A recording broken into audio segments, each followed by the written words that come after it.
Alright, so today's day 3, and what we're going to go over is we're going to go over the distributive property and combining like terms. I'm just going to go into a little bit more detail about the distributive property and then show you how combining like terms is pretty easy.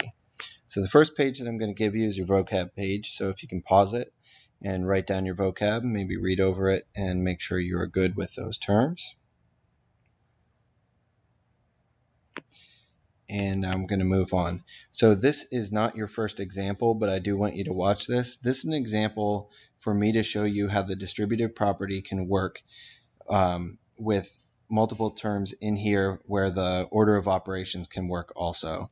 So if I rewrite this problem 3 times the quantity 4 plus 2, with order of operations, I would add these two first and get 8. I would get 6. And then I would bring this down. I would have 3 times 6, and I would get 18. Over here with the distributive property, what I would do is, let me rewrite, 4 plus 2.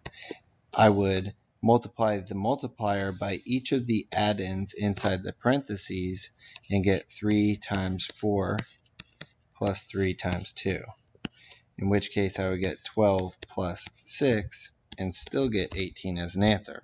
So this is kind of one of the reasons why the distributive property works, and it works mostly with situations where you have unlike add-ins in the inside.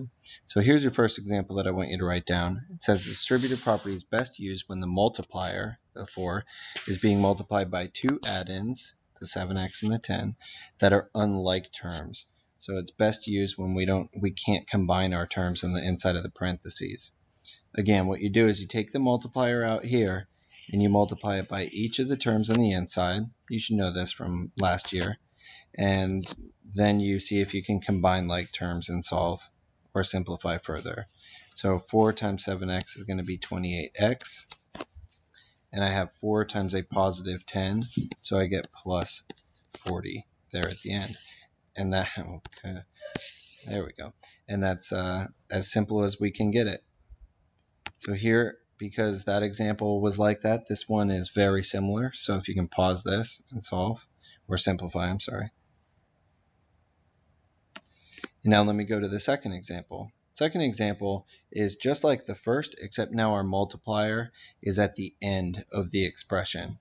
So if I use the commutative property and take this entire term right here, two items inside the parentheses, being multiplied with this term, I could use the multiplicative commutative property and switch these two and rewrite this as 3 times the quantity 4x plus 3y.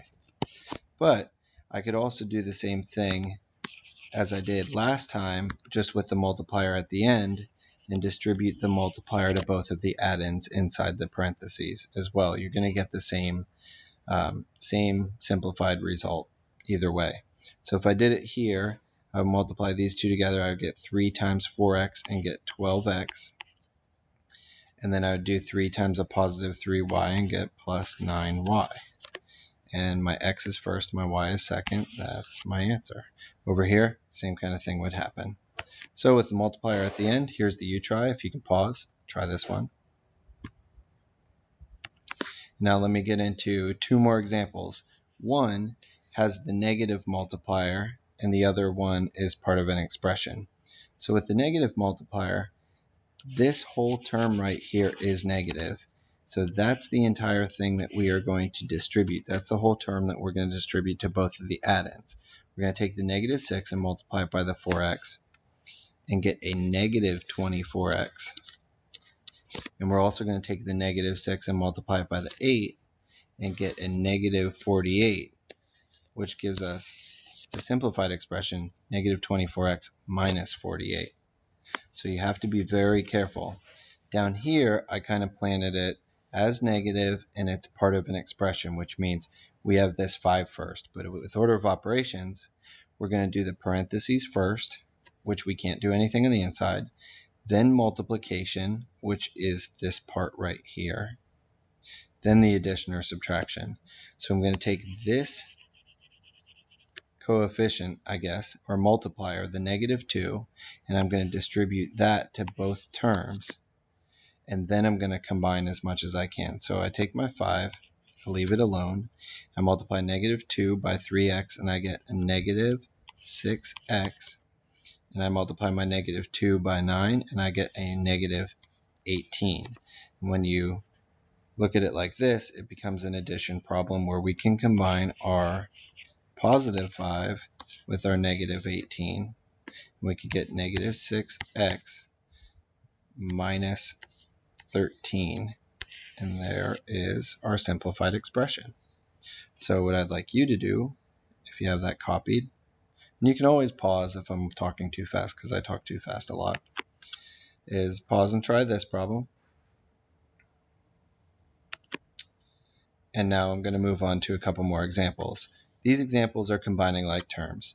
So, like terms, a term is anything with value separated by an addition, subtraction, or equal sign.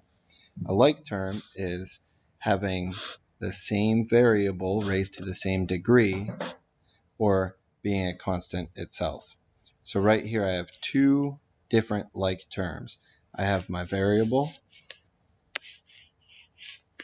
and I have my constants. With my variable, this one has the invisible coefficient of 1 and it's positive. And when I combine a positive 1g with a positive 9g, I get a positive 10g. And here I have two negatives, and when I combine them together, I have -10 minus 4, or -10 plus -4. I get -14. And you combine those terms, your expression is 10g minus 14. Okay. Second example with combining like terms, I have an x, a y, an xy, back to an x, back to a y, and back to an x. So this xy is not a like term with anything else, but my x's and my y's are like. So I'm going to put boxes around them. I'll put boxes around my x's first, and I'll combine those first. This way I like to keep order here. Now I know I'm doing my x's, and I can scribble them out and make everything look neat in the end. So I take a positive 5x, a negative 2x, and I get a 3x, and then minus 3x, I have 0 x's left. So these all actually cancel out. So I can scribble those out if I want to, or draw a line through them if I want to go back and look at my work.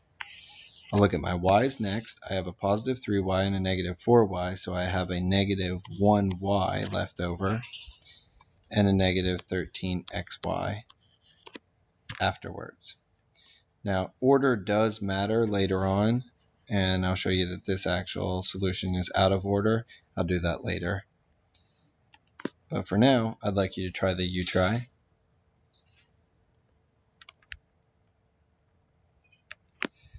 And I believe this is the last example. So we're going to combine like terms with mixed operations. So now I have distributive property, and then I'm going to try to combine everything together. So I'm going to show my work for distributive property, and I'll do this one first. I got negative 45n plus 27, and then I have a positive 6 that I am distributing. So I have plus 12 and a plus 24n. And now I can box around my like terms. I can put circles around the others. I like to bring the sign with it to not make any mistakes. And now I have this negative 45n, this positive 24n, this positive 27, and the positive 12. So 27 and 12 is 39. So I'm going to end it with plus 39.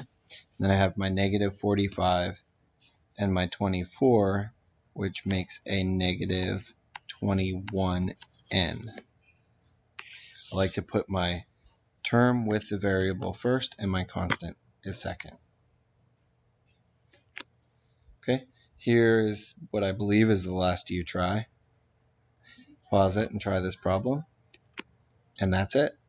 So we'll work on this later in class.